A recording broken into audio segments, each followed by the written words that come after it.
And these are the worst placements in all of astrology. So pull up your birth chart and let's commiserate together. Because despite the universe thinking that you kinda fucking suck, I still think you're pretty awesome. Because while it may be challenging to navigate life with one or more of these placements, they definitely add to the plot and provide some much needed character development. And you may be wondering, what makes these technically bad placements? Well, you see.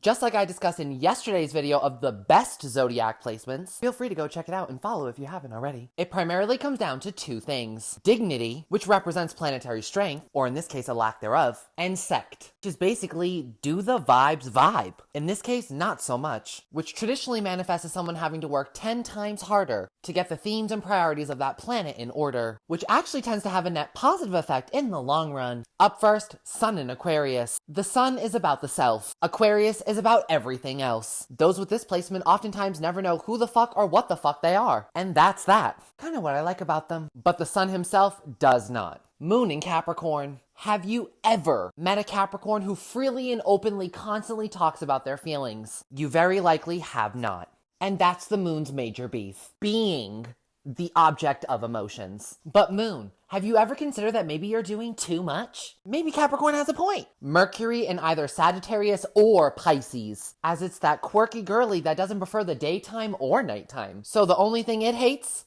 is Jupiter, because he's scatterbrained as fuck. And Mercury is all about the facts and specifics. So the downside of having one of these placements is that you probably have ADHD. But the upside is you probably have ADHD. And therefore your mind processes things in very interesting and creative ways. Venus in Aries. Venus loves love and money. Aries likes to fuck and destroy shit. So this placement is essentially sensuality meets sexuality, and demure meets batshit crazy. Venus is like, can we chill with the Mars shit? Those with this placement probably have very intense and passionate relationships that fizzle as quickly as they come on, but also another one shortly after. So is it really that bad? Especially since they tend to have quite a few income streams as well. They're busy. Mars in Libra. If there is somebody who is not going to get it done, it's someone with this placement. Though Mars in Taurus and Cancer are a very, very close runner-up. But when it comes to Libra, it's the crippling indecision. I want to do this, but I also want to do that. But what if this happened? Or that? I'm just not going to do anything.